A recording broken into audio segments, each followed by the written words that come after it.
Good morning students. आज हम आपको हिंदी व्याकरण से पाठ 2 वर्ण विचार को पढ़ाएंगे। इसमें हम जानेंगे कि स्वर किसे कहते हैं, व्यंजन किसे कहते हैं और वर्ण किसे कहते हैं।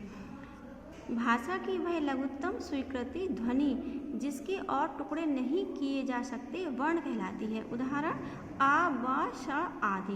भाषा की वह छोटी से छोटी इकाई स्वीकृत ध्वनि जिसके हम और टुकड़े नहीं कर सकते हैं उसको ही वर्ण कहते हैं। वर्णमाला वर्णों या ध्वनि चिन्हों के समूह को वर्णमाला कहते हैं। वर्णमाला में स्वर तथा व्यंजन नामक 2 प्रकार की ध्वनियाँ होती हैं। वर्णमाला में बच्चों ध्वनि चिन्हों के समूह को ही वर्णमाला कहा जाता है और इस वर्णमाला में 2 प्रकार की ध्वनियाँ निकलती हैं जिसे हम स्वर और व्यंजन के नाम से जानते हैं। स्वर वे वर्ण जिनका उच्चारण करते समय मुख से निकलने वाली हवा के मार्ग में कोई रुकावट नहीं होती है और इनका उच्चारण बिना किसी दूसरे वर्ण की सहायता के होता है, स्वर कहलाते हैं। इनकी संख्या 11 है। आ, ई, उ बड़े उ ऋषि।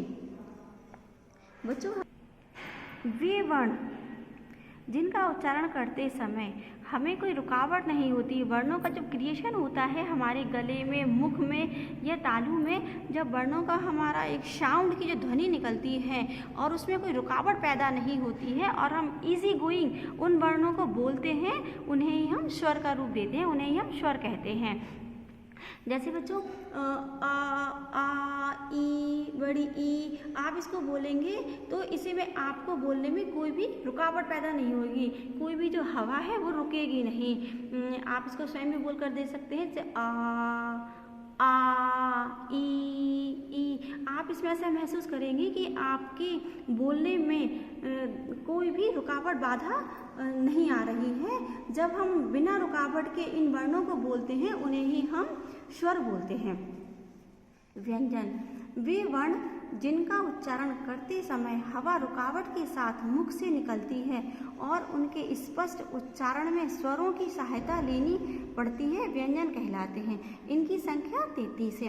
देखो बच्चों, स्वर और व्यंजन में यही बड़ा अंतर है कि जो स्वर है जब हम उनको बोलते हैं तो उनके क्रिएशन में, उन वर्णों की क्रिएशन में कोई भी रुकावट नहीं होती है, लेकिन जब हम व्यंजनों को बोलते हैं तो उनमें बोलते समय रुकावट पैदा होती है और हम स्वर के माध्यम से ही हम इन व्यंजनों को बोल सकते हैं।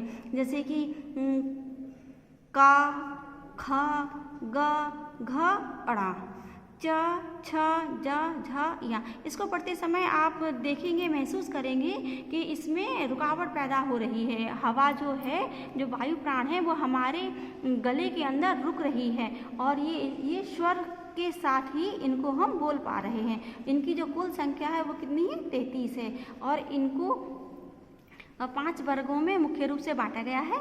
एक तो का वर्ग है, चा वर्ग है, टा वर्ग, ता वर्ग और पा वर्ग। का वर्ग में हम बोलेंगे क, ख, ग, घ। इसको हम कंठ, इसे हम कंठ बोलते हैं। ये जो वर्ग के जो वर्ण हैं ये कंठ से यानी गले से बोले जाते हैं। आप बोलकर भी देखेंगे इसे का। इसमें देखेंगे आपकी जो वायु प्राण है, जो हवा है, वो कहाँ रुक रही है? कंठ में रुक रही है। तो इसे हम का वर्ग की जो कैटेगरी को है वो हम कंठ से बोलेंगे, तो ये का वर्ग है। चा वर्ग देखिए च, छ, ज, झ, या।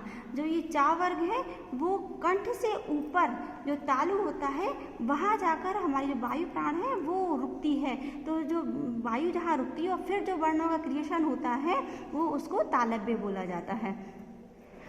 नेक्स्ट है टा वर्ग। टा वर्ग को पढ़ेंगे ट, ठ, ड, ढ, ण।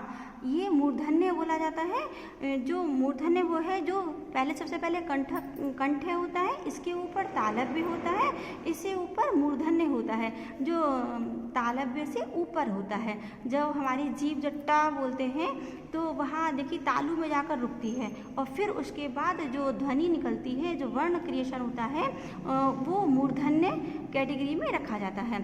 ता वर्ण, त, थ, द, ध, न। इन वर्णों को बोलने के लिए ये जो हमारी जीभ है वो दांत पर आकर रुकती है और वहाँ पर जो प्राणवायु वहाँ रुकती है, फिर शब्दों वर्णों का निर्माण होता है। तो जो जीभ जब दांत का सहारा लेकर जब वहाँ रुकती है और फिर जब वर्ण निकलते हैं तो वो ता वर्ण की कैटेगरी में आते हैं और उसे दंत्य बोलते हैं। पावर को बोलेंगे पा, फा, वा, भा, मा। पावर की जो है उसको हम बोलेंगे वो जो हमारी जिह्वा है वो होठ पर आकर रुकती है, जैसे प, फा, वा, भा, मा। ये जो लिप्स है हमारे होठ हैं वो मिल जाते हैं आपस में और फिर वहाँ जो प्राणवायु वहाँ रुकती है और फिर वहाँ रुकती है। उसके बाद जो वर्ण क्रिएशन होते हैं, जो वर्ण का निर्माण होता है और फिर जो ध्वनि बाहर निकलती है, उसके बाद जो वर्ण निकलते हैं वो ओष्ठ में आते हैं। तो ये जो 5 कैटेगरी में जो 5 पार्ट्स हैं, जब हम इन व्यंजनों को जो 33 इनकी संख्या है, व्यंजनों की कुल संख्या 33 है, और जब इनको बोला जाता है तो ये जो पार्ट रखे गए हैं, जब मुंह से लेकर होठ से लेकर कंठ तक यानी गले तक के जो हिस्से हैं 5, जहाँ पर प्राणवायु रुकती है, जहाँ पर हवा का प्रेशर जो है कभी कम पड़ता है कभी ज़्यादा पड़ता है, और उस प्रेशर के माध्यम से ही जो वर्ण निकलते हैं उनको ही व्यंजन कहा जाता है। तो पहला कौन सा? कंठ है, जो कंठ से निकलते हैं। उसके ऊपर होता है तालव्य, जो तालु से निकलते हैं। उसके बाद मूर्धन्य होता है, जो तालु से ऊपर वाला हिस्सा है। फिर इसके बाद है दंत, जो दांतों की मदद से बोलते हैं, और फिर है ओष्ठ, जो ओठों की मदद से बोलते हैं।